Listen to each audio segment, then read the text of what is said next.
ప్రజలారా, మీ అందరికీ మీలో వచ్చినటువంటి చైతన్యానికి తెలంగాణ రాజ్యాధికార పార్టీ సంతోషాన్ని వ్యక్తం చేస్తూ ఉంది.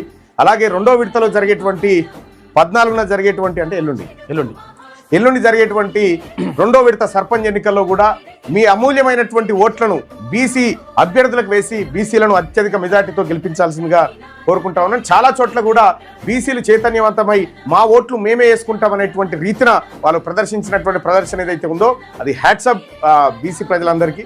సో అలాగే తెలంగాణ రాష్ట్రంలో ఎవరైతే తెలంగాణ రాజ్యాధికార పార్టీ అభ్యర్థులు పోటీ చేస్తూ ఉన్నారో ఆ అభ్యర్థులకు ప్రజలందరూ ఓటేయాలని కోరుతా ఉన్నాం. మా అభ్యర్థులు లేని చోట తెలంగాణ రాజ్యాధికార పార్టీ ఇండిపెండెంట్ అభ్యర్థులకు బీసీ అభ్యర్థులకు మద్దతునిస్తూ ఉంది. ఒకవేళ ఈ రెండు లేని చోట వివిధ పార్టీలో ఉన్నటువంటి బీసీ నాయకత్వం ఏదైతే ఉందో బీసీ నాయకత్వానికి ఇవ్వాలనేది మేము డిసైడ్ అయ్యాం. సో కాబట్టి బీసీలను అత్యధిక గ్రామాలలో సర్పంచులుగా గెలిపించాల్సిందిగా, వార్డు మెంబర్లుగా గెలిపించాల్సిందిగా మీ అందరికీ రిక్వెస్ట్ చేస్తూ ఉన్నాం.